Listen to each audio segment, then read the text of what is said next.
Hello and welcome to Paul on Politics, our weekly review of all the top political news in the county, live on KMTV. On this week's show, as infection rates creep up in parts of the county, is the only way Essex for Kent when it comes to tighter lockdown measures? Karen, given the infection rates are so low, the leader of your party advocating a kind of a sort of short break completely is not really valid, is it? It's not really needed in Kent.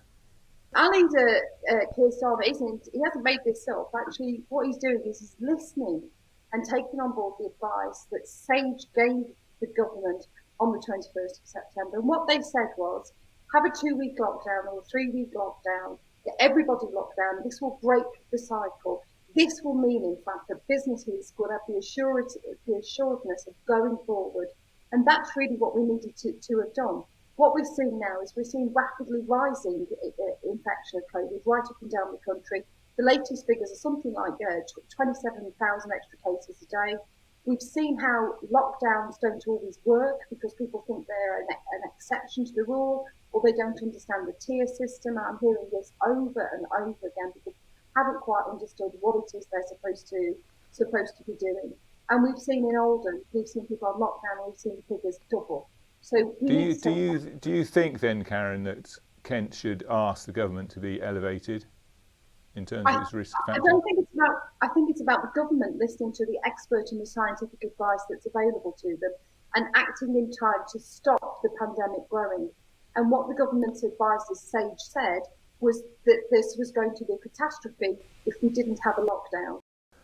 Next tonight, unachievable, ridiculous and in desperate need of change. That's the government's housing targets for Kent under fire from Kent County Council.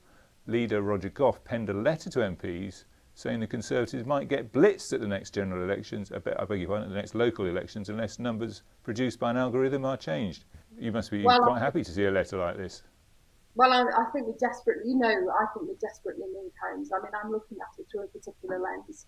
I mean, in Thanet we have a dreadful crisis of homelessness. We've had so many people that can't get on the housing list. They can't get social housing.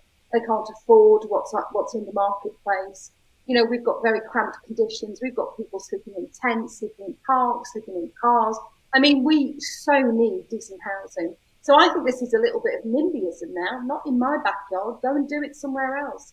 You know, you will be told by the planning authority and by the NHS that these patterns, these algorithms take into consideration the need for infrastructure, and these are built in. I mean, the other thing that's now happening, of course, is the push against the Section 106 money, which is the money that the developers are supposed to put in order to build affordable houses. Now, would you be happy to pay more on your council tax here in Kent, even though services might be cut? That's the reality facing Kent County Councillors say your household bills could rise by 2% in next year's budget. However, they're asking you to decide where the money goes. Karen, Constantine, some difficult decisions ahead. Do you agree, or is there another way of doing this without hitting key services? I am very worried that key services will be hit, and I'm very worried that the hit to those services will be felt by the people in our communities that need that support and help the most. So I'm very worried to see libraries close, or Sure Starts, or care, etc., being cut.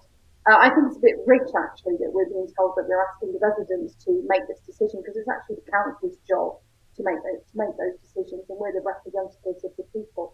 And I can say for my division, £24 a year or whatever it will be, will not be tolerated well, because we do this year on year on year. And we've got a government here that wastes billions of pounds, and we've seen £12 billion wasted on test and trace. So we need to really get the Kent County Council lobbying the government, because actually our communities need more support, not less. Would you back a referendum on a council tax increase higher than the 2%? I don't think we've got the sort of culture where referendums would necessarily work very well. I think what you will see is this voted on at the ballot box in May next year when we have the Kent County Council elections, because people are going to be looking very closely at what they're getting for their council tax. And they're also going to be judging this government on the absolute catastrophic mess it's making of dealing with COVID. You know, people are now seeing that money is being wasted, squandered. People are now seeing that people are suffering.